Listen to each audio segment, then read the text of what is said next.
भगवान गौतम बुद्ध, महात्मा ज्योतिबा फुले, छत्रपती शाहू महाराज, परमपूज्य डॉक्टर बाबासाहेब आंबेडकर यांच्या विचारांना मी वंदन करतो।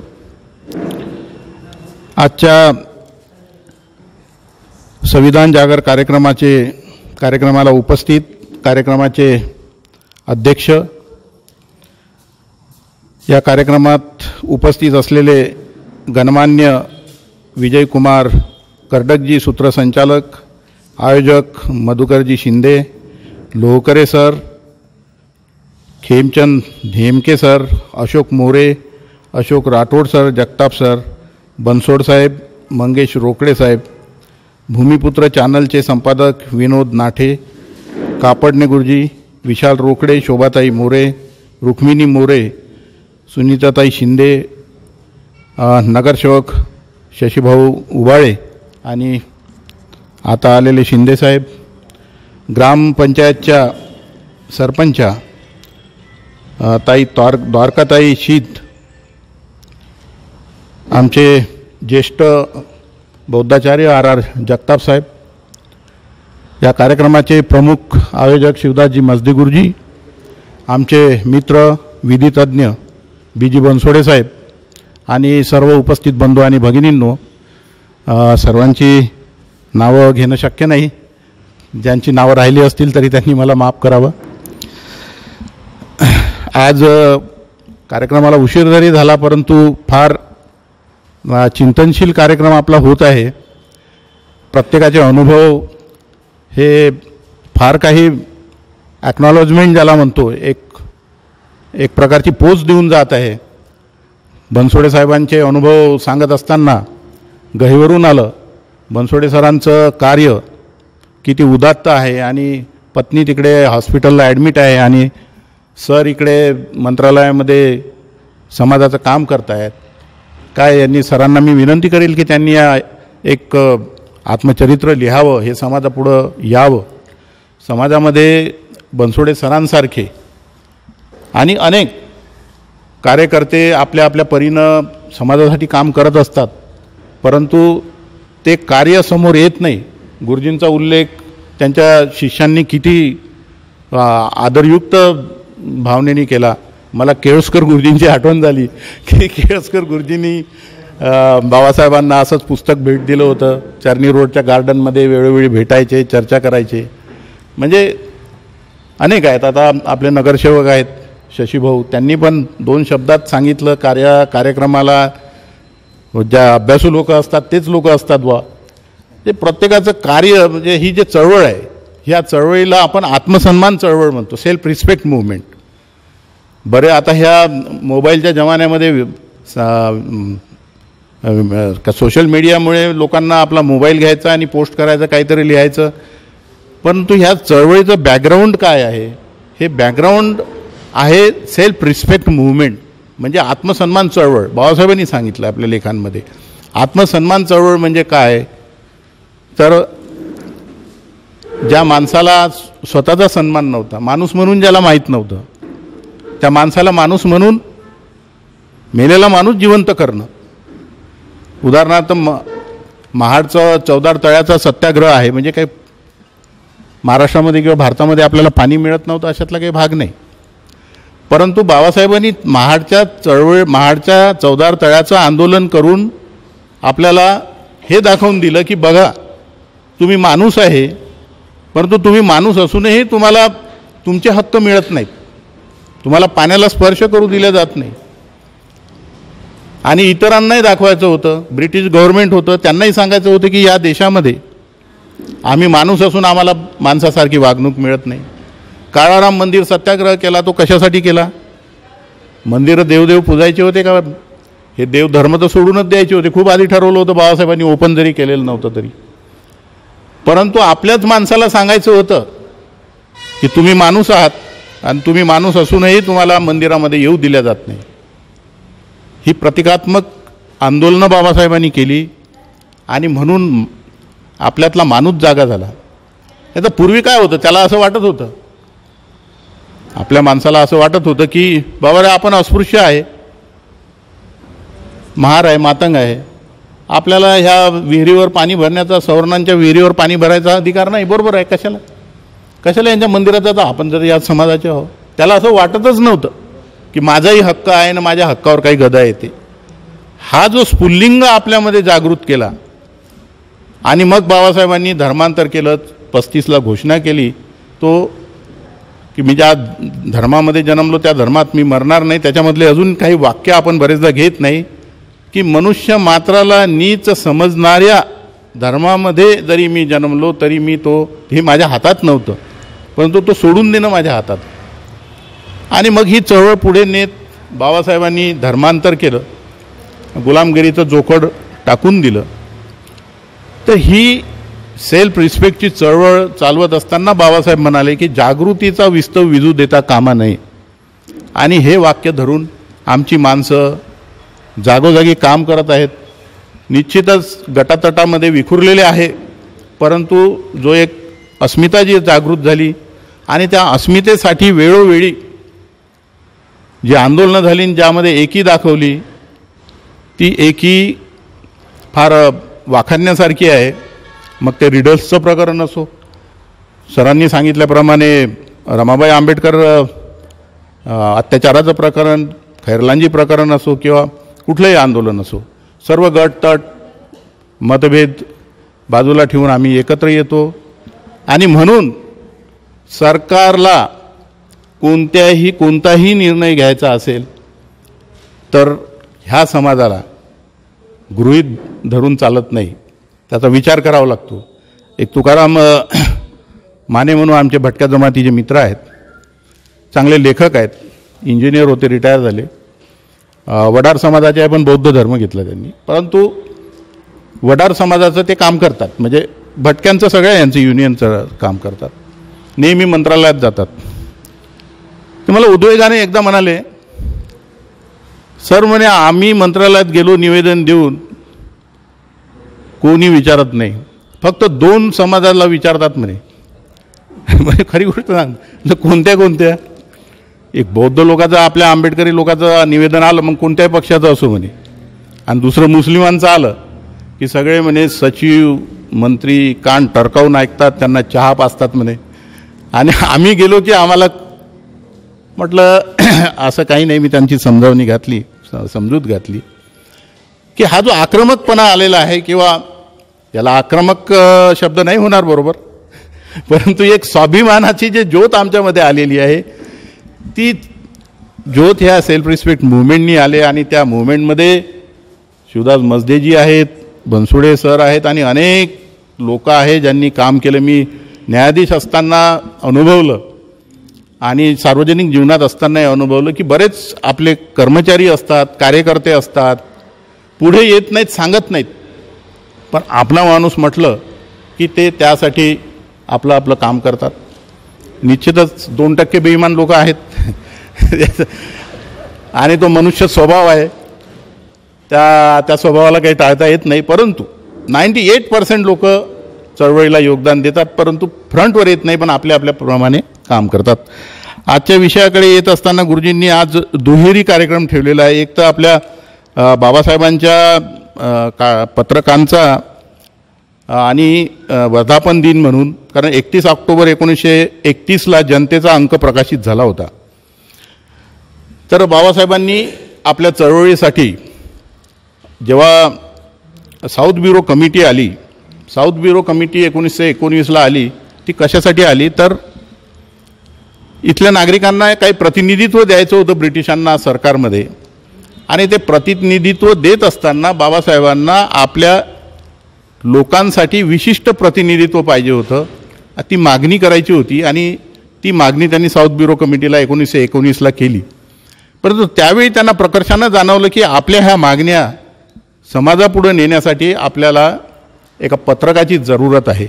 आणि म्हणून त्यांनी सर्वात आधी मूकनायक हे पत्रक 31 जानेवारी 1920ला काढलं आणि ते 23 ऑक्टोबर 1919पर्यंत चाललं. नंतर बहिष्कृत भारत काढला, तो 3 एप्रिल 1927, तो 15 नोव्हेंबर 1929पर्यंत चालला. नंतर समता पत्रक काढलं, ते 19 जून 19 जून 1928 ते 15 मार्च 1929पर्यंत राहिलं आणि नंतर जनता हे 24 नोव्हेंबर 1930 ते 28 जानेवारी 1956पर्यंत झालं. शेवटचं पत्रक होतं प्रबुद्ध भारत. प्रबुद्ध भारत हे 4 फेब्रुवारी 1956 ते 1 डिसेंबर 1956पर्यंत चाललं. आता ह्या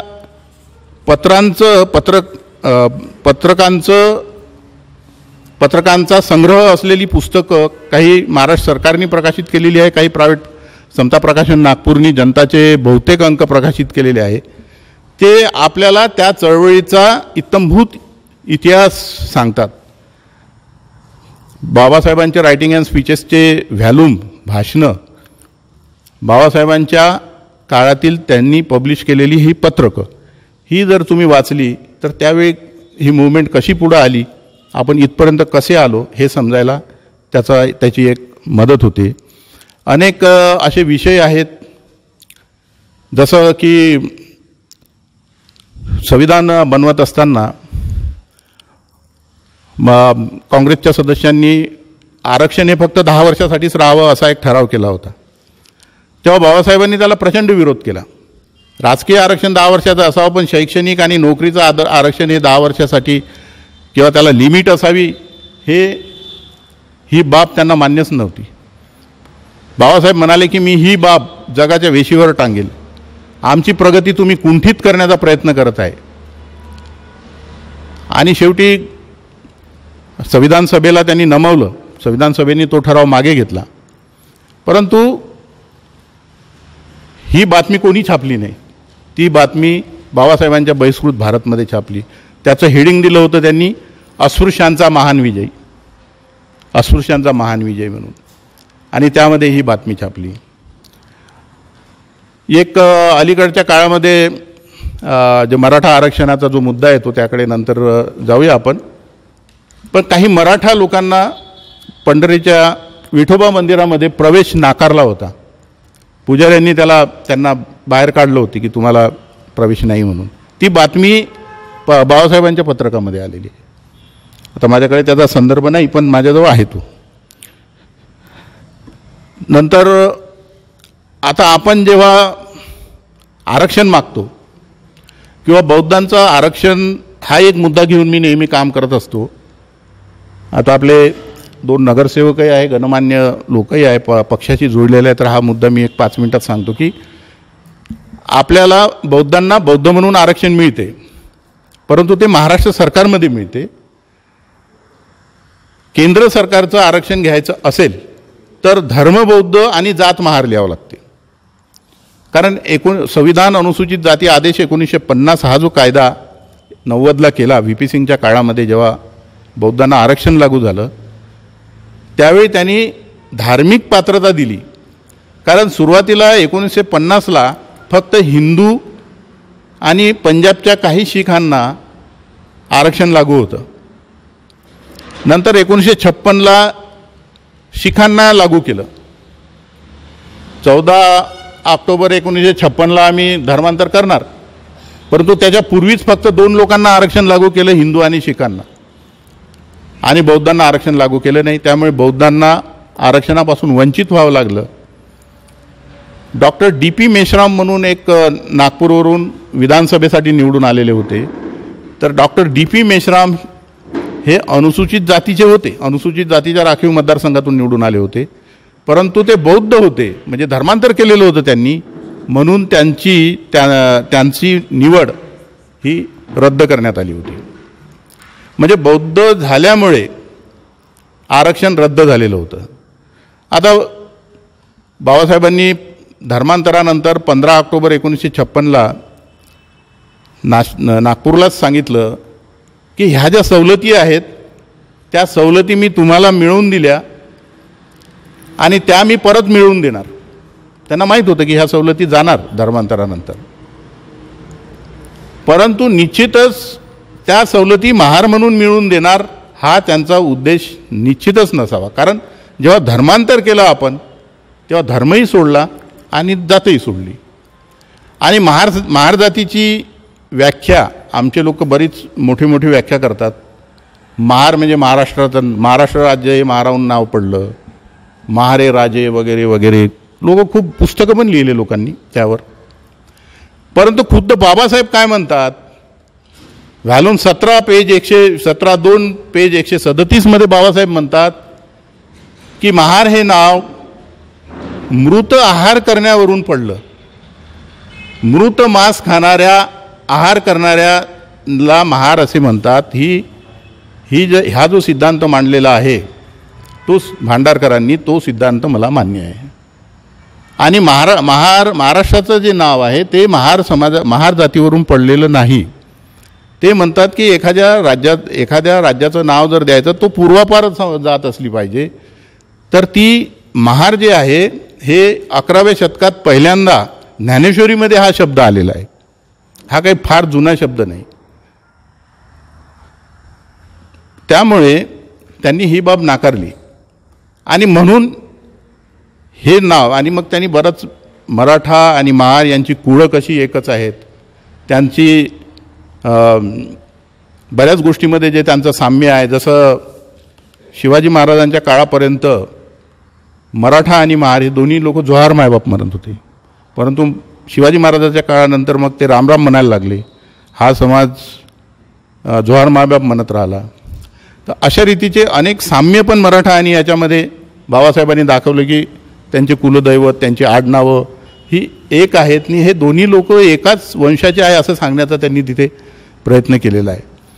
परंतु काय झालं की तो जो व्हॅल्यूम आहे तो 2007 साली म्हणजे उशिरा प्रकाशित झाला.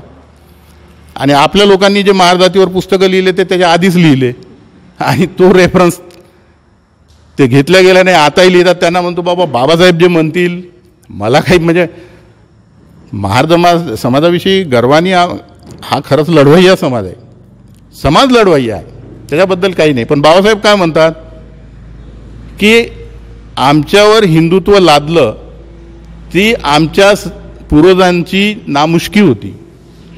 हा नागवंशी समाज निश्चितच लढवय्या होता. बाबासाहेब असेही म्हणतात की माझ्या जातीत जन्मल्यामुळे मला हा लढा लढता आला.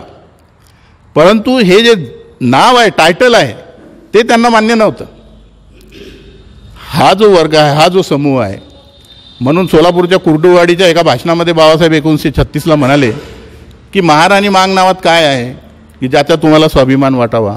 अरे हे नाव घेतल्यावर इतरांच्या मनात तुच्छतेची भावना निर्माण होते.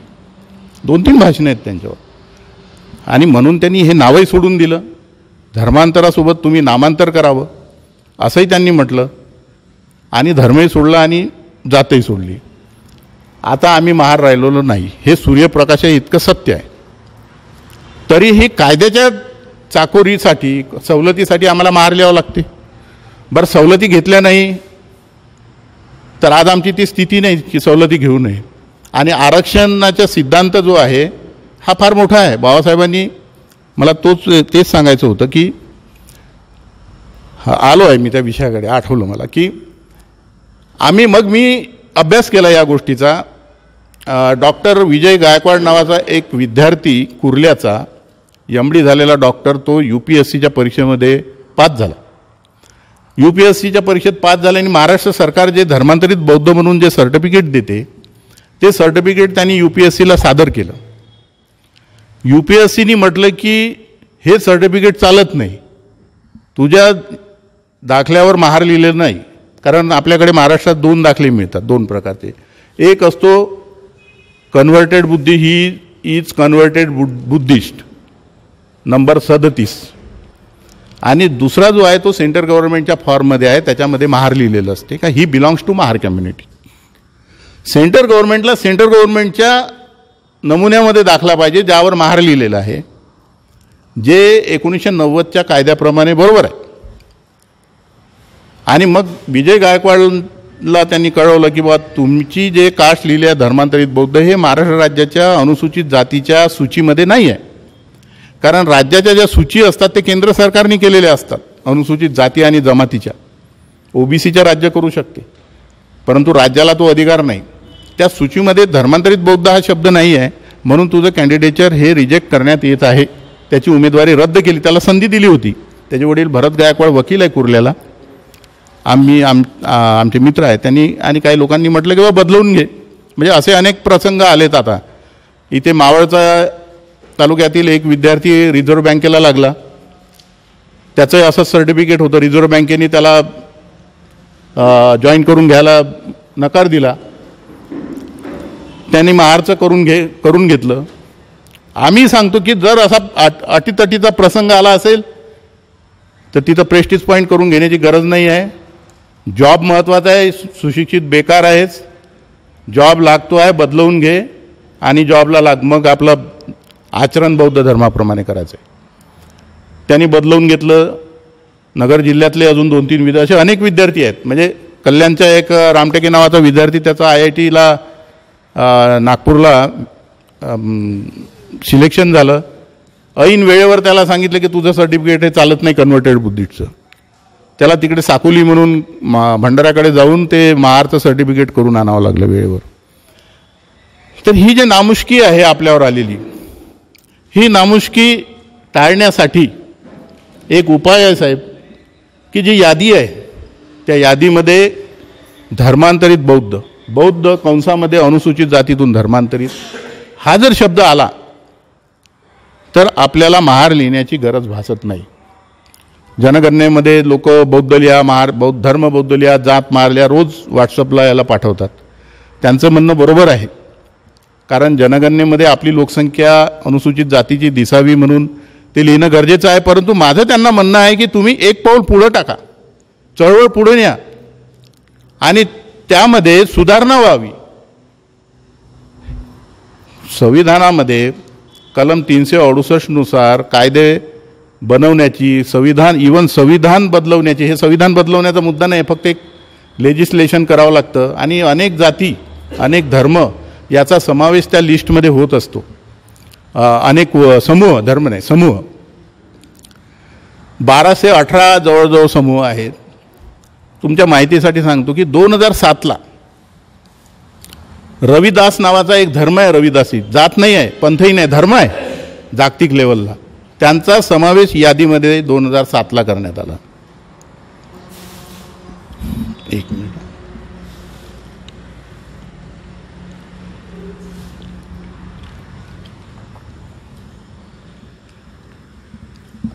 अनुसूचित जातीची जी व्याख्या आहे कलम 366 पोट कलम 24 नुसार, त्यामध्ये असं म्हटलं आहे की अनुसूचित जाती म्हणजे कोण? अनुसूचित जाती म्हणजे एखादी जातच नाही, तर एखादी जात किंवा तिचा वर्ग किंवा गट किंवा समूह. धर्मांतरित बौद्ध काय? पूर्वीच्या अनुसूचित जातीचा समूह आहे. हा समूह आहे धर्मांतरित बौद्ध. महाराष्ट्र गव्हर्नमेंटनी जेव्हा धर्मांतरित बौद्धांना बौद्ध म्हणून आरक्षण दिलं तेव्हा एक पोलीस इन्स्पेक्टर होते. ते पोलीस इन्स्पेक्टरांनी गोपाळकृष्ण चव्हाण नावाचे, त्यांनी चॅलेंज केलं होतं मुंबई उच्च न्यायालयात की हे महाराष्ट्र सरकारने जे आरक्षण दिलं बौद्धांना बौद्ध म्हणून ते रद्द करण्यात यावं म्हणून. तर त्याची याचिका 3 जज होते मुंबई उच्च न्यायालयाच्या खंडपीठाला. 3ही न्यायाधीशांनी त्याची याचिका फेटाळून लावली आणि सरकारने घेतलेला जो निर्णय आहे तो योग्य आहे.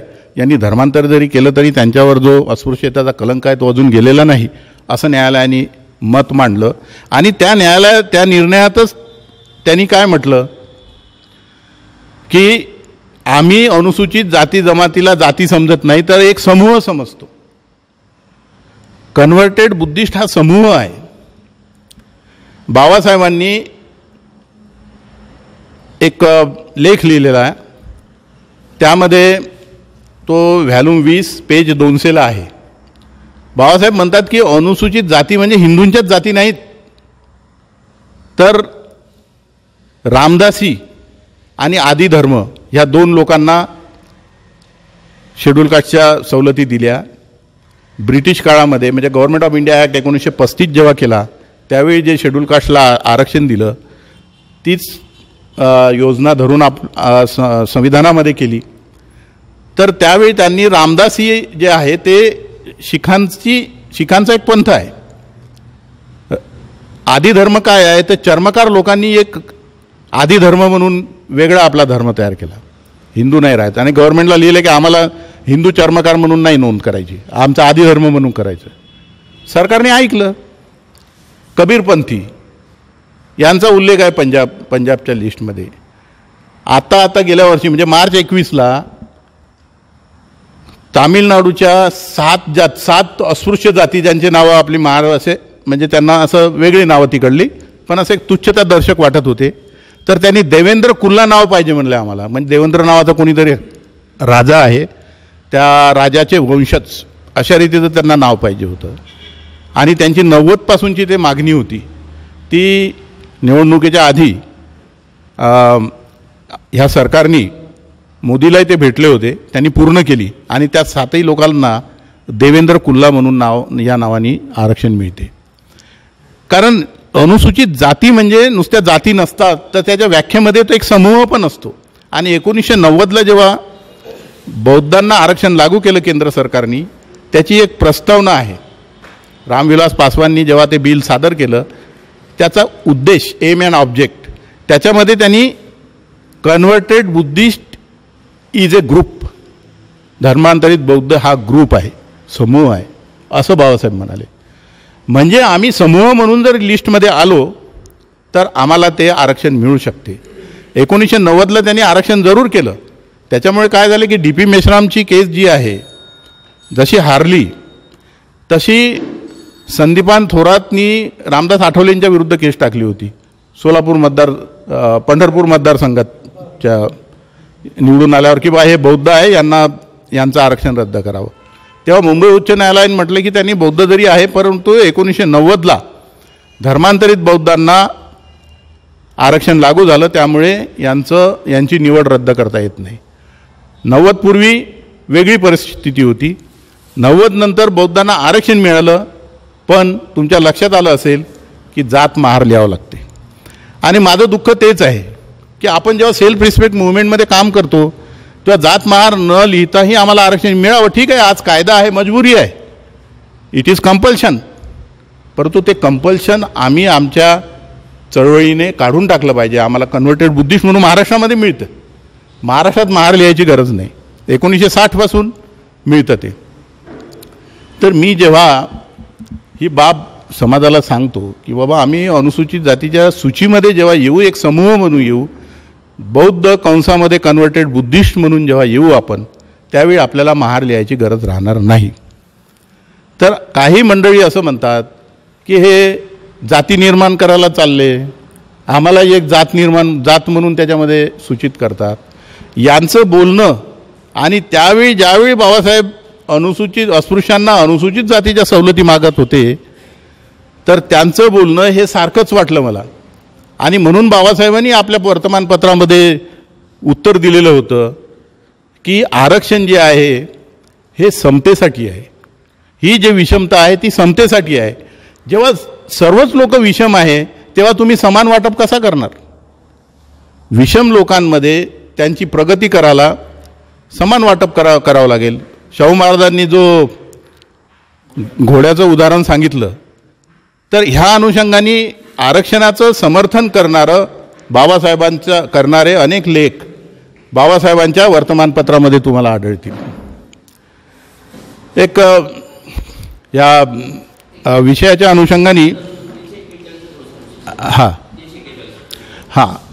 भारतीय संविधानाच्या कलम 341 नुसार हे अधिकार संसदेला आहेत की संसद एखाद्या अनुसूचित जातीच्या लिस्टमध्ये एखाद्या समूहाला ॲड करू शकते किंवा काढू शकते.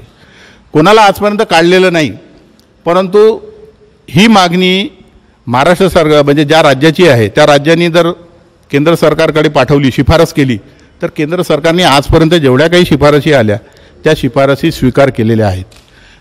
केंद्र सरकारला बाइंडिंग होऊन जाते. आणि आमची परिस्थिती तर अशी आहे, म्हणजे याचा काही वेगळा अभ्यास करायची गरज नाही की हे मागासलेले आहे की नाही. म्हणजे 16/4चं निकष जे आहे हे शैक्षणिकदृष्ट्या मागासले आहे का, सामाजिकदृष्ट्या मागासले आहे का, यांचं नोकऱ्यांमध्ये अपुरं प्रतिनिधित्व आहे का, हे निकष लावायची गरजच नाही. कारण आमच्या इथं आम्हाला धर्मांतरित बौद्ध म्हणून महाराष्ट्रामध्ये आरक्षण मिळतच आहे. त्यामुळे ही मागणी एक महाराष्ट्राच्या मंत्रालयाने एक ठराव करून जर केंद्राला पाठवली तर केंद्राला ती ॲक्सेप्ट करणं भाग पडेल, किंवा केंद्राला जे काही आपले नेते आहेत त्या नेत्यांनी ती मागणी पूर्ण करून घ्यावी. आपला जनरेटा असला तर ती मागणी पूर्ण होऊ शकते. तर 341 बद्दल सरांनी विचारल्याप्रमाणे तर ह्या आरक्षणामुळे जातीवाद होतो ही भूमिका जशी वर्णवाद्यांची मनुवाद्यांची आहे तशीच भूमिका आमच्याही काही लोकांची आहे. त्यांना हे समजतच नाही की आरक्षण कशासाठी आहे म्हणून. अरे बाबासाहेबांची अनेक भाषणं ह्या गुरुजींनी घेतलेल्या जनतामध्येच आहेत कार्यक्रमात, की ते म्हणतात की हे आरक्षण जे आहे समतेसाठी आहे आणि बुद्धाचं तत्व काय आहे समता आणणे, आणि संविधान काय म्हणते ही जे प्रस्तावना वाचली हे कशासाठी आहे समता आणण्यासाठी. आरक्षण हे समतेसाठी आहे हे आमच्या लोकांना पण समजत नाही बरेचदा. कसं आहे एक तर विषम लोक आहे त्यामुळे वाटप हा विषमच करावा लागेल, काहीला राखीव ठेवावं लागेल. आणि दुसरं काय म्हणतात बाबासाहेब 3 भाषणं आहे बाबासाहेबांची की तुम्ही सरकारी नोकरीत जा. ब्राह्मणांचं महत्त्व यासाठी आहे म्हणाले की ते सरकारी नोकरीमध्ये आहे, म्हणजे सरकारी म्हणा किंवा नोकरी करा. त्यांचं म्हणणं असं होतं की ह्या समाजाची इमेज वाढली पाहिजे. त्यांनी एका चर्मकार समाजाच्या पोलीस इन्स्पेक्टरचं उदाहरण दिलं होतं की ते जिथं जिथं जातात तिथं तिथं एक छत्र, त्या समाजावर छत्र असते. जे एक अधिकारी एक तलाठी जरी गावचा असेल तर त्याची एक इमेज तयार होते त्या समाजाची. म्हणजे हे इमेज बिल्डिंगचा प्रोग्राम होता हा. सरकारी नोकऱ्यात जा म्हणजे काही वैयक्तिक बेनिफिट घ्या मोठं व्हा असा विषय नव्हता. तुमच्या समाजाची एक इमेज जर वाढली तर तुमच्याकडे बघण्याचा जो तुच्छतेचा दृष्टिकोन आहे तो कमी होईल. हे त्यांनी ब्राह्मणांचं उदाहरण देऊन सांगितलं होतं की ब्राह्मणांचं महत्त्व यासाठी आहे की सरकारी नोकऱ्यांमध्ये ते आहे. शिक्षणासाठी किती फायदा होतो. काही लोक म्हणतात अरे आता नोकऱ्याच नाही राहिल्या, खाजगीकरण झालं तर आता कशाला या बौद्धांच्या सवलतीचं आहे. आता महाराष्ट्र गव्हर्नमेंटनी 12,000 पोलीस कॉन्स्टेबलच्या जागा काढल्या, 2,500 वैद्यकीय अधिकारी भरले. हजारो जागा असतात, कमी जरूर झाल्या, परंतु जे सिद्धांत आहेत शासन प्रशासनात जा, मोक्याच्या जागा पटकवा, हे जे काही बाबासाहेबांचे उपदेश आहे हे उपदेश आपल्याला सोडून देता येत नाहीत. आणि त्यासाठी आपल्याच माणसांनी आरक्षणाला विरोध करावा ही बाब तर अत्यंत म्हणजे निर्लज्जपणाची मी म्हणेल. ठीक आहे, एखाद्याला नाही घ्यायचं ना आरक्षण, नका घेऊ. आज शिक्षणासाठी मेडिकल कॉलेजची प्रायव्हेट कॉलेजला जर ॲडमिशन मिळाली तर 5 लाख रुपये वर्षाची फी आहे. 5 वर्ष शिकायला 25 लाख रुपये लागतात, पण आरक्षण असल्यामुळे पूर्ण फी गव्हर्नमेंटकडून मिळते. इंजिनिअरिंग कॉलेजची फी 2-3 लाख रुपये असते, ती फी मिळते. आज एक 10 ते 15 घरामध्ये एक इंजिनियर दिसतो आपल्याला.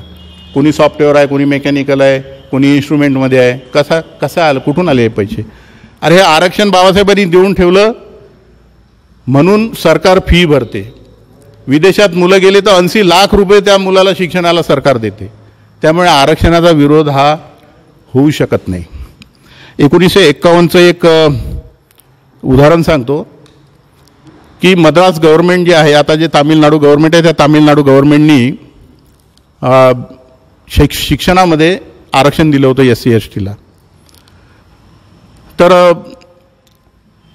त्या अध्यादेशाच्या विरुद्ध एक उच्चवर्णीय व्यक्ती मद्रास उच्च न्यायालयामध्ये गेला आणि मद्रास उच्च न्यायालयामध्ये त्यांनी म्हटलं की हे आरक्षण जे दिलं शैक्षणिक, त्या शैक्षणिक आरक्षणामुळे जातीभेद निर्माण होतो, हे रद्द करा.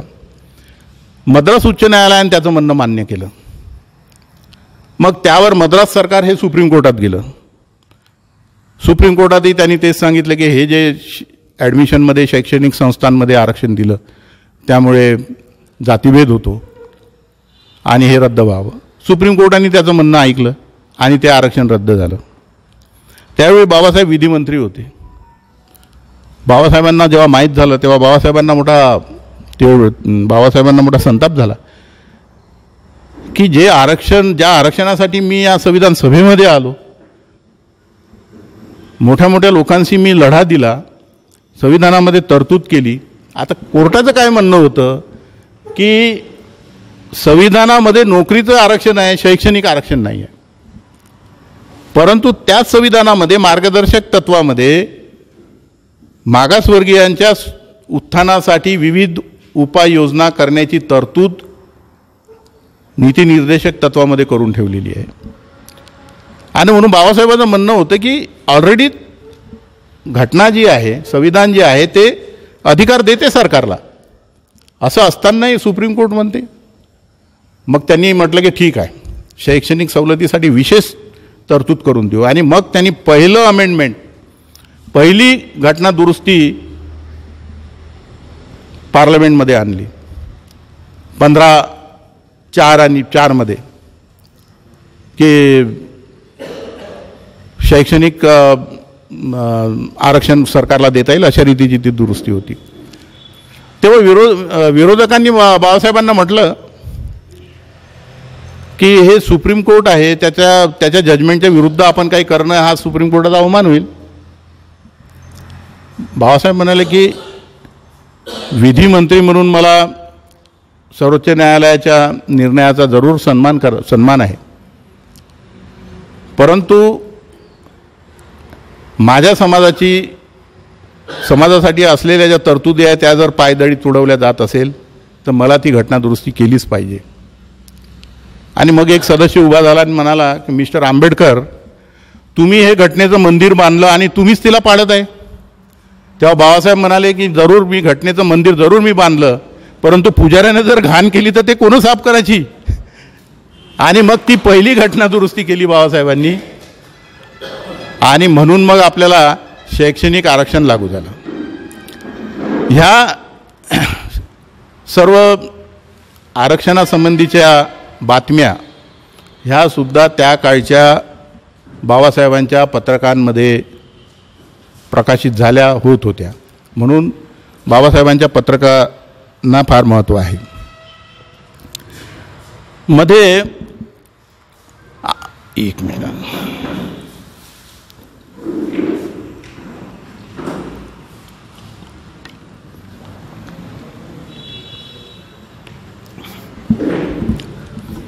मध्ये ॲट्रॉसिटी ॲक्ट रद्द करा म्हणून एक आंदोलनं झालीत. आता ती मागणी सोडून दिली, परंतु मराठा महामोर्चाने ती मोठ्या प्रमाणामध्ये मागणी केली होती, हे सर्वांना आपल्याला माहीत आहे. मराठा समाजाच्या आरक्षण मागणीला आमचा काही विरोध नाही. आम्ही त्याला म्हटलं की संविधानाच्या चौकटीमध्ये, म्हणजे बाबासाहेबांनी जे संविधान बनवलं त्यामध्ये 16(4) 3 निकष दिले की जो समाज सामाजिकदृष्ट्या मागास आहे, जो समाज शैक्षणिकदृष्ट्या मागास आहे आणि ज्या समाजाचं प्रतिनिधित्व नोकऱ्यांमध्ये कमी आहे त्या समाजाला आरक्षण द्यावं. बाबासाहेबांनी एका विशिष्ट समाजाला आरक्षण दिलं नाही, हे लक्षात घ्या तुम्ही. महार समाजाला पण दिलं नाही. तुम्हाला माहीत असू द्या आणि इतरांना पण सांगा. ज्यावेळी संविधान बनवत असताना असा एक मुद्दा आला, 8 जानेवारी 1949 बहुतेक डेट आहे, की बा हे जे तुम्ही अनुसूचित जाती जमाती म्हणता, तर हे अनुसूचित जाती जमाती कोण याची सूची बनवावी. आंबेडकरांनी ही सूची घटनेला द्यावी. तर बाळासाहेब म्हणाले की हे सूची जर संविधानाला लावली तर ते संविधान फार मोठं होईल, म्हणून हे काम आपण राष्ट्रपतीवर सोपवू. आणि जेव्हा 26 जानेवारी 1950ला संविधान लागू झालं, एक 340 OBC, 341, 342 प्रमाणे आरक्षणाच्या तरतुदी होत्या, परंतु ह्या याद्याच नव्हत्या कोणाला द्यायची. मग ते ऑगस्ट 1950ला राष्ट्रपतींनी संविधान अनुसूचित जाती आदेश नावाचा एक वेगळा आदेश काढला, ज्याला आपण एक परिपत्रक म्हणू किंवा गॅजेट म्हणू. आणि त्या परिपत्रकानुसार आरक्षण, त्या यादीनुसार आरक्षण देण्यात आलं. मग हे याद्या कुठून आणल्या?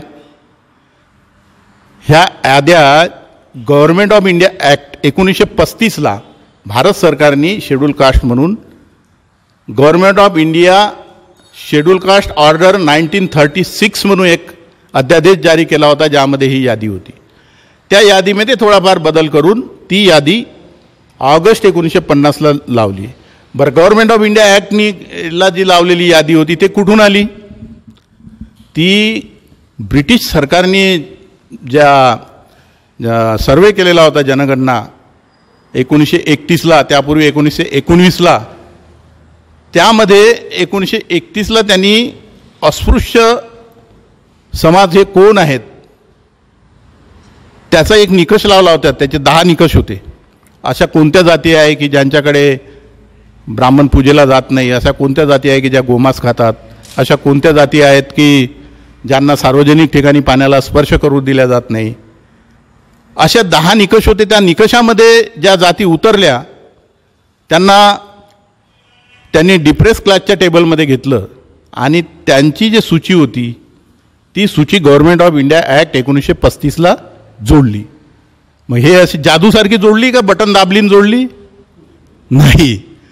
1930 ते 32ला गोलमेज परिषद झाली आणि त्या गोलमेज परिषदेमध्ये बाबासाहेबांनी परखडपणे ब्रिटिशांना सांगितलं की आम्हाला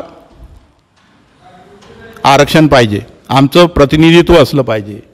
आणि ती मागणी ब्रिटिशांनी मंजूर केली आणि म्हणून 1935मध्ये शेड्यूल कास्ट म्हणून आरक्षण मिळालं. आणि ती यादी भारत सरकारने ऑगस्ट 1950ला स्वीकृत केली. म्हणजे ही यादी बाबासाहेबांनी स्वतःहून बनवून आमच्या महाराला द्या, मातंगला द्या असं म्हटलेलं नाही. म्हणून अनेक लोक म्हणतात की बाबासाहेबांनी त्यावेळी आमच्या जातीला दिलं असतं तर बरं झालं असतं. आम्ही म्हणतो बाबा त्यांनी आमच्या महार जातीला पण दिलं नाही. त्यांनी एक सिद्धांत मांडला जो मी सांगितला 16/4चा, सामाजिकदृष्ट्या मागास, शैक्षणिकदृष्ट्या मागास आणि ज्या समाजाचं प्रतिनिधित्व हे कमी आहे त्याला द्यावं. मग तो कोणी का असे ना, त्याच्यात त्या निकषात जो उतरतो, जो पास होतो त्याचं सिलेक्शन होईल. आणि तो प्रयत्न मराठा समाजाने केला. निर्णय काय लागले त्याविषयी मला काही बोलायचं नाही, परंतु अशा रीतीनं याद्या आपण केलेल्या नाहीत, परंतु निकष सिद्धांत बाबासाहेबांनी दिला.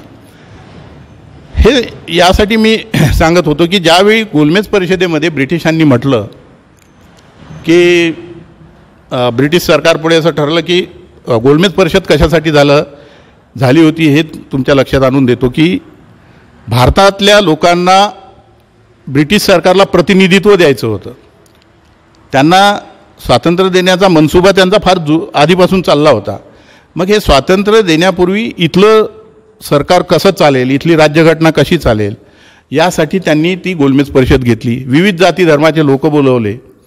गांधीजी यायचे काँग्रेसच्या वतीनं, हिंदू महासभेचे लोक यायचे, आपले काही राजे सयाजीराव गायकवाड पण होते. असे विविध धर्माचे आणि अस्पृश्यांच्या वतीनं बाबासाहेब जायचे. सुरुवातीला तर हे अस्पृश्यांचे प्रतिनिधी नाही म्हणूनच काँग्रेसनी आणि गांधींनी सांगितलं. मग इथून दादासाहेब गायकवाडांनी शेकडो पत्र पाठवले, इथल्या अन्याय अत्याचाराचे कटिंग पाठवले टाइम्स ऑफ इंडियातले. मग बाबासाहेब तिकडे दाखवायचे आमच्या लोकांवर कसा अन्याय होतो. ब्रिटिश गव्हर्नमेंटला आलेले टेलिग्राम्स की आंबेडकर हे आमचे नेते आहेत अस्पृश्यांकडून गेलेले. अशा रीतीनं बाबासाहेबांना अस्पृश्यांचा नेता म्हणून तिथे ट्रीट करण्यात आलं. आणि त्यावेळी मग बाबासाहेबांनी सांगितलं, ब्रिटिशांनी सांगितलं की तुमचं जे संविधान राहील, म्हणजे त्यांनी पहिले काय केलं, 1935 केलं, गव्हर्नमेंट ऑफ इंडिया ॲक्ट 1935. तर त्यामध्ये समता राहील म्हणले, स्वातंत्र्य राहील. बाबासाहेब म्हणले समता राहील हे बरोबर आहे, आमच्यासोबत जातीभेद होणार नाही म्हणता, पण ते समता जर कोणी पाळली नाही, जर विषमता केली तर मग त्यावर उपाय काय? त्यासाठी तुम्ही कडक शिक्षेचा कायदा करा. आणि त्यासाठी त्यांनी अमेरिकेचे काही कायदे याचे उदाहरणं दिले की त्यांनी किती शिक्षा ठेवलेल्या आहे, कोणत्या कारणासाठी किती शिक्षा ठेवलेल्या आहे निग्रो लोकांसोबत होणाऱ्या अन्याय अत्याचाराच्या बाबतीत. हे त्यांनी उदाहरणं दिले. ब्रिटिश सरकारने ते मान्य केलं की जेव्हा भारत सरकारमध्ये कायदा करण्यात येईल त्यावेळी समता पाळण्यासाठी तसा कायदा करण्यात येईल. आणि मग गांधीजी आणि हिंदू महासभेचे लोक यांनीही आश्वासन दिलं ब्रिटिशांना की जेव्हा आमचं सरकार येईल तेव्हा संविधान जेव्हा आम्ही बनवू त्यावेळी जातीयतेच्या नावाने होणाऱ्या अन्याय अत्याचारासाठी आम्ही एक प्रतिबंधक कायदा करू, शिक्षा देणार. हे त्यावेळी त्यांनी कबूल केलं. आणि म्हणून मग आम्ही मांडणी केली. माझं एक ॲट्रॉसिटी ॲक्ट नावाचं एक पुस्तक आहे, समता प्रकाशन नागपूरनी प्रकाशित केलेलं, 10,000 प्रती त्याच्या गेल्यात, 2 आवृत्त्या. त्यामध्ये आम्ही लिहिलं की जेव्हा संविधान बनत होतं, गोलमेज परिषद होती, त्यावेळी तुम्ही आश्वासन दिलं आम्हाला की जातीयता जर झाली तर त्यावर शिक्षा देणारा आम्ही कायदा करू. आणि आता तुम्ही म्हणता की ॲट्रॉसिटी ॲक्ट रद्द करा. हे तर बेईमानी झाली. जर तुम्ही संविधान बनवत असतानाच म्हटलं असतं की असा कायदा देणार नाही, तर अरे ब्रिटिशांनी तुम्हाला स्वातंत्र्यच दिलं नसतं. ही बातमी मी लॉर्ड बुद्धा टी व्हीला भाषणं दिली, अनेक ठिकाणी सांगितलं की हे तुमचे दिलेलं आश्वासन हे तुम्ही आश्वासनाचा भंग करत आहे. तिथपर्यंत माहिती गेली आणि आता त्यांनी मागणी ही ॲट्रॉसिटी ॲक्टची मागणी करणं सोडून दिलं. आता बरेचदा ॲट्रॉसिटी ॲक्टचा कार्यकर्त्यांना माहीत आहे की उपयोग होत नाही, पोलीसवाले केस नोंदवत नाहीत, नोंदवली तरी त्यामध्ये बराचसा लॅकुना असतो, हे असतो. काही लोक आपले म्हणतात ॲट्रॉसिटी ॲक्टचा काही फायदा नाही, तो बंद करून टाका, कशाला मागणी करता. हां, त्याला मी एक उदाहरण सांगत असतो की सरदारजी पालेनं म्हणतो, सरदारच्या इथं एक तलवार असते, तो मारतो का? नाही मारत, पण लोकांना वाटते त्याला मारण तर नाही, आणि म्हणून आपल्याजवळ पाहिजे म्हटलं. तो कायदा आहे, उद्या त्याचा वापर करेल याची भीती तर समोरच्याला राहील, म्हणून कायदा रद्द करा ही मागणी मला मान्य नाही आहे. म्हणजे त्यांची मागणी तर ते तर एक यूट्यूबला तर मी ते पार्लमेंटच्या तिथे बसलेले लोक पाहिले, काही लोक की हे ॲट्रॉसिटी ॲक्ट रद्द करा, परंतु आपल्या माणसांनी मात्र ही मागणी ॲट्रॉसिटी ॲक्टची मागणी रद्द व्हावं अशी मागणी करू नये. संविधानाच्या आणखी मुद्द्यांकडे येतो की कलम 17नुसार जे अस्पृश्यता नष्ट केली, मग ते अस्पृश्यता नष्ट केली नुसतीच नष्ट करून चालत नसते, तर त्यावर प्रतिबंधक असा उपायसुद्धा आपल्याला करावा लागतो. म्हणून हे सुरुवातीला सिव्हिल राईट प्रोटेक्शन ॲक्ट केला, त्यांनी काम भागत नव्हतं. सिव्हिल राईट प्रोटेक्शन ॲक्ट पण अजून हयात आहे, त्याचा उपयोग कमी होतो, म्हणजे करत नाही कोणी, परंतु सिव्हिल राईट प्रोटेक्शन ॲक्ट अजूनही आहे. आणि नंतर ॲट्रॉसिटी ॲक्ट पण करण्यात आला. संविधानामध्ये ज्या तरतुदी असतात त्या तरतुदीला इम्प्लिमेंट करण्यासाठी विविध कायदे करावे लागतात. प्रस्तावनेमध्ये जे शब्द वापरलेले आहेत की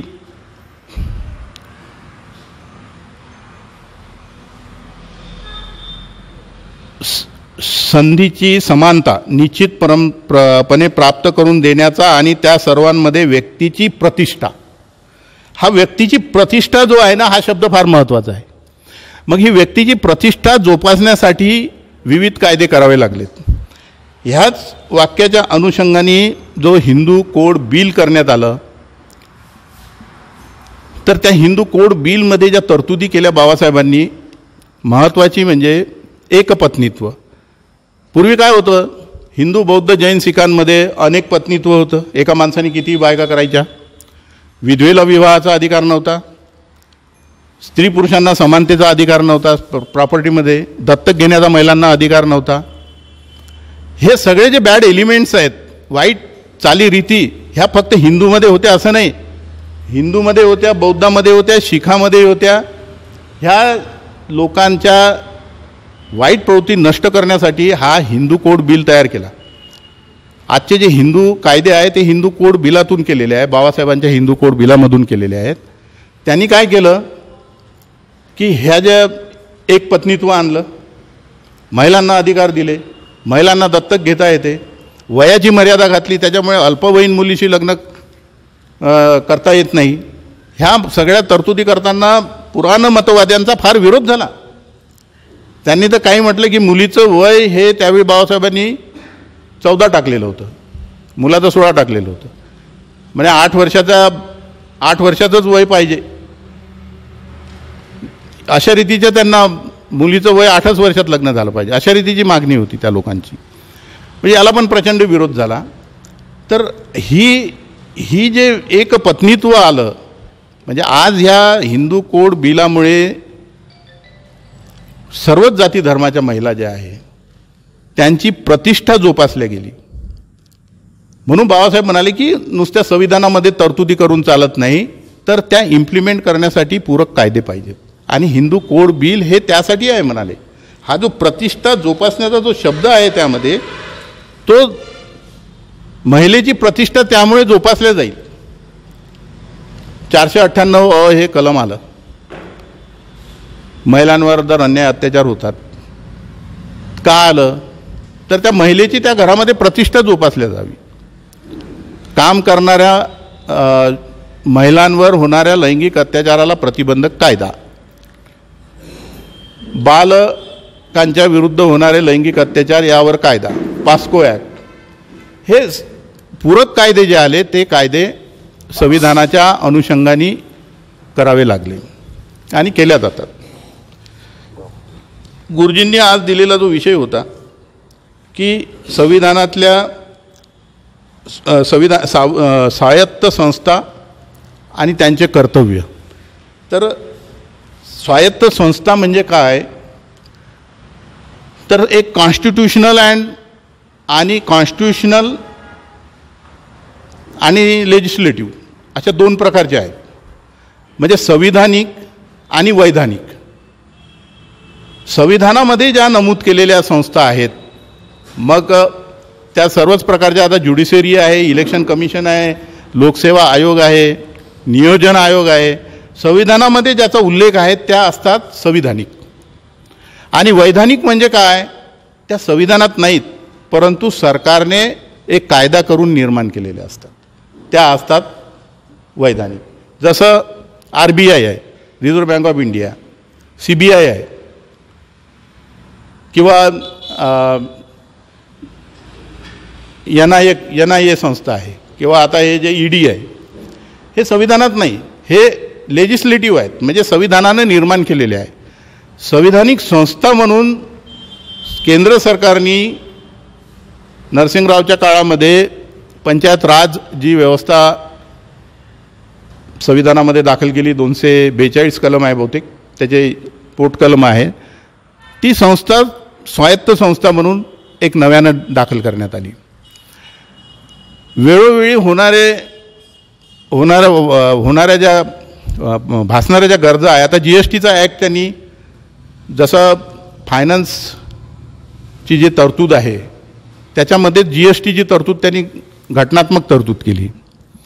अशा रीतीने काही घटनात्मक तरतुदी आहेत आणि त्या अनुषंगाने निर्माण झालेले ते मंडळं आणि ते डिपार्टमेंट आहे. फिल्म सेन्सॉर बोर्ड आहे, राष्ट्रीय मानवी हक्क आयोग आहे, शेड्यूल SC/ST कमिशन आहे. हे जे आहेत हे लेजिस्लेशननी निर्माण केलेले आयोग आणि मंडळ असतात. विधी आयोग आहे आणि ते यासाठी निर्माण केले असतात की ह्या संविधानाची जे प्रस्तावना आहे त्या प्रस्तावनेला न्याय देण्यासाठी यांनी प्रत्येकाने स्वतंत्रपणे काम करावं, कोणाच्याही दडपणाखाली येऊ नये, अशा रीतीची अपेक्षा संविधानकर्त्यांना होती. म्हणून ही लिबर्टी सरकारला दिली. परंतु सरकारच ते निर्माण करत असल्यामुळे बरेचदा असं आढळतं की हे आयोग, हे मंडळं त्यांच्या दबावाखाली काम करतं आणि यांचे रिपोर्ट जर समजा फेवरेबल नसले तर ते स्वीकार केल्या जात नाहीत किंवा पेंडिंग ठेवल्या जातात. आता सध्या जी परिस्थिती आहे की मीडिया, बहुतेक मीडिया, ज्याला आता लोक गोदी मीडिया म्हणत आहेत, हा विशिष्ट प्रकारे विशिष्ट पक्षाचा प्रचार करणं यामध्ये लागलेला आहे. मोजके 1-2 चॅनल आहेत जे निष्पक्षपणे काम करतात, सरकारच्या काही उणिवा असेल त्यावर बोट ठेवतात. तर हा जो मीडिया म्हणून जो एक आपल्या इथं लोकशाहीचा स्तंभ आहे, त्यांनी निष्पक्ष वागण्याची गरज आहे. सर्वोच्च न्यायालयावर सुद्धा 4 न्यायमूर्तींनी आक्षेप घेतलेले होते. ते सर्वोच्च न्यायालयाच्या बाहेर आंदोलनाला, मला वाटतं उपोषणाला बसले होते. 4 सर्वोच्च न्यायालयाचे न्यायाधीश पत्रकार परिषद घेतली होती किंवा लोकशाहीपासून यांना वाचवा. ED जर निर्माण केली, एन्फोर्समेंट डायरेक्टरेट, किंवा आता हे NIAचं प्रकरण चालू आहे, ह्या सगळ्या लोकांनी निष्पक्षपणे काम करावं, कोणाच्याही दडपणाखाली काम करू नये, अशा रीतीची संविधानकर्त्यांची अपेक्षा होती आणि आहे.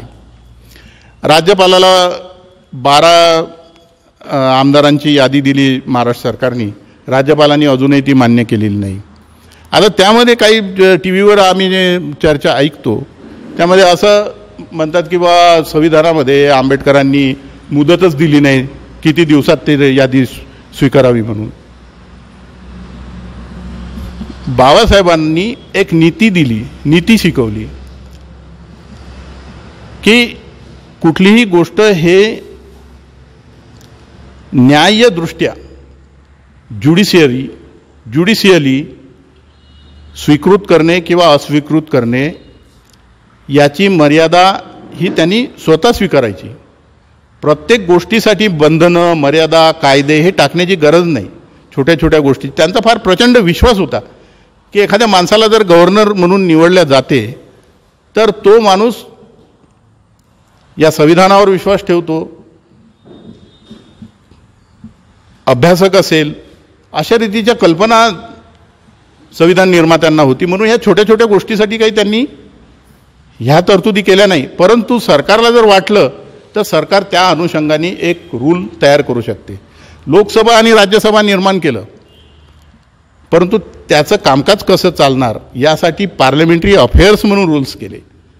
शून्य प्रहर वगैरे जे आपण ऐकतो हे काय असणार, कसं असणार, म्हणजे घटनेच्या अनुषंगाने त्याला इम्प्लिमेंट करण्यासाठी आणि प्रिएम्बलनी दिलेले उद्दिष्ट साध्य करण्यासाठी बाकीचे पूरक कायदे, पूरक मंडळं, पूरक आयोग हे निर्माण करावे लागतात. आपली जे प्रस्तावना आहे गुरुजींनी सांगितलं त्यामध्ये किती 21 संकल्पना आहे. त्याचं एक शेवटचं त्या संबंधाने एक उदाहरण सांगतो आणि मग माझे लांबलेले भाषण थांबवतो. अर्नेस्ट बर्कर नावाचा एक विद्वान राज्यशास्त्राचा तज्ज्ञ होता इंग्लंडमध्ये. त्याचा फार बोलबाला होता इंग्लंड स्कूल ऑफ इकॉनॉमिक्समध्ये. तर त्यांनी एक पुस्तक लिहिलं, पॉलिटिकल अँड सोशल थॉट्स. त्या पुस्तकात काय केलं त्यांनी, पहिलंच प्रकरण टाकलं आणि त्या प्रकरणामध्ये भारताची प्रस्तावना टाकली उद्देशिकेची. आणि त्या पुस्तकाचा इतका गाजावाजा झाला पहिलेच सुरुवातीलाच की अर्नेस्ट बर्करनी पॉलिटिकल थॉट्सवर पुस्तक लिहिलं बा, कारण तो केम्ब्रिजलाही जायचा, इकडे अमेरिकेतही जायचा. आणि मग जेव्हा पुस्तक बघितलं तेव्हा त्यांनी त्याला विचारलं की एवढा मोठा तू संशोधनपर ग्रंथ लिहिला आणि त्याच्यात तर भारताच्या उद्देशिकेचं प्रकरण टाकलं आहे, नवीन काय केलं? तर त्यांनी उत्तर दिलं की ह्या ग्रंथामध्ये मला जे म्हणायचं आहे ते भारताच्या संविधानाच्या उद्देशिकेत आहे. त्यामुळे माझं काम खूप सोपं झालं. म्हटलं समता, स्वातंत्र्य, बंधुत्वाकडे जाण्यासाठी, इथल्या नागरिकांच्या हक्काची जोपासना करण्यासाठी जे प्रस्तावनेमध्ये जे शब्द आहेत तेच संविधानामध्ये आहे आणि तेच विविध राज्यशास्त्राच्या तत्त्वज्ञानांना अपेक्षित होते. साध्या साध्या बाबी काही गोष्टी आहेत की आरोपीला अटक केल्यानंतर त्याला 24 तासाच्या आत न्यायालयापुढे हजर केलं पाहिजे. का? की पोलिसांनी कोणालाही अटक करून डांबून ठेवू नये, त्याची अटक हे इमिजिएट न्यायालयाच्या लक्षात आली पाहिजे. म्हणून घटनेमध्ये ही तरतूद आहे. शिवाय तीच तरतूद क्रिमिनल प्रोसिजर कोड, फौजदारी प्रक्रिया कायद्यामध्ये तीच तरतूद केली. अटक केलेल्या माणसाला त्याच्या घरी सांगितलं पाहिजे, त्याला योग्य तो वकील लावण्याची संधी दिली पाहिजे पोलिसांनी, त्याची सूचना त्याच्या नातेवाईकाला दिली पाहिजे. ही महत्त्वाची तरतूद करून ठेवलेली आहे. एका माणसावर एकचदा खटला चालेल एका गुन्ह्यासाठी, डबल चालणार नाही. आणि कोणत्याही व्यक्तीला माहिती दिल्याशिवाय, त्याच्यावर खटला चालवल्याशिवाय शिक्षा करता कामा नये. ह्या नैसर्गिक न्यायाच्या महत्त्वाच्या तरतुदी घटनेमध्येही केल्या आणि त्या अनुषंगाने क्रिमिनल प्रोसिजर कोडमध्येही केल्या. क्रिमिनल प्रोसिजर कोडमध्ये एक खटला चालत असताना 313चं उदाहरण सांगतो, साहेबांना माहीत आहे. सगळा खटला चालतो, आधी फिर्यादीची साक्ष होते, फिर्यादीच्या सर्व साक्षीदारांच्या साक्ष होतात. आर्ग्युमेंटच्या पूर्वी एक 313 म्हणून स्टेटमेंट असते. 313 म्हणजे एक कलम आहे, ते 313 म्हणून आमच्या कोर्टात प्रसिद्ध आहे. ते काय आहे ते 313चं स्टेटमेंट होतं. म्हणजे काय तर त्या आरोपीला त्याच्या विरुद्ध असलेले जे पुरावे आहे ते पुरावे सांगितले जातात की बाबा तुझ्या विरुद्ध अमुक व्यक्ती असा म्हणतो आहे. समजा आरोपीचं नाव जर अशोक असेल आणि साक्षीदाराचं नाव जर राहुल असेल तर तो राहुल काय अशोकला सांगितलं जाते की राहुल असा म्हणतो बाबा की त्या अशोकनी मला मारलं. तर हा प्रत्येक पुरावा त्याला सांगितला जातो. यावर तुझं काय म्हणणं आहे? आम्ही सांगितलं असते वकील लोकांनी माहीत नाही वगैरे किंवा मग काही स्पेसिफिक उत्तर पण देतो. तर ही नैसर्गिक न्यायाची जे बाब आहे ही व्यक्ती स्वातंत्र्याची जोपासना करून की उद्या तुला शिक्षा झाली तर अचानकपणे शिक्षा झाली असं वाटू नये, त्याला एक्सप्लेनेशन करण्याची पूर्ण संधी दिल्या जाते. ही तरतूद संविधानाच्या अनुषंगानं आलेली तरतूद आहे. म्हणून ते एक न्यायाधीशासाठी फार सोपं काम होऊन जातं. आम्हाला बरेचदा विचारतात लोक, का हो साहेब तुम्ही न्यायाधीश असताना काही गुन्हेगारी लोकांकडून तुम्हाला त्रास नाही झाला का? तुम्हाला काही धमक्या वगैरे शिक्षा दिल्यावर वगैरे? नाही, कारण आम्ही त्याला सांगतच असतो आधी की बाबा अमुक अमुक व्यक्ती तुझ्याविरुद्ध असा असा बोलतो. त्याच्यामुळे त्याला झालेली जी शिक्षा असते त्याला माहीत असते हे साहेबामुळे झाली नाही, त्या साक्षीदारांनी फिर्यादीनी अमक्यानी अशी विटनेस दिली आणि म्हणून मला शिक्षा झाली. हा एक गमतीचा भाग आहे. तर मला असं वाटतं की आजच्या विषयाला योग्य तो मी न्याय देण्याचा प्रयत्न केला. आपण मला सर्वांनी ऐकून घेतलं. गुरुजींनी एवढ्या आग्रहाने मला निमंत्रित केलं. मजदे गुरुजींचा मी आभारी आहे. उत्कृष्ट सूत्रसंचालक, नगरसेवक मंडळी, प्रमुख पाहुणे, आमच्या भगिनी, त्यांचं सुद्धा कौतुक करायला पाहिजे की या गावाच्या त्या सरपंच आहेत, महिला सरपंच आहेत, उपस्थित चॅनलचे लोक आणि सर्व बंधू आणि भगिनींनो, सर्वांना माझा जय भीम आणि मी माझे 2 शब्द संपवतो.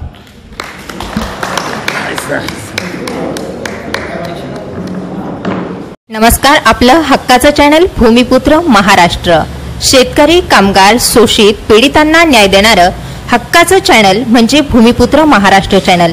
आपणही भूमिपुत्र महाराष्ट्र या चॅनलला सबस्क्राईब करा आणि आपल्या हक्काच्या चॅनलला आपल्या प्रतिक्रिया कळवा.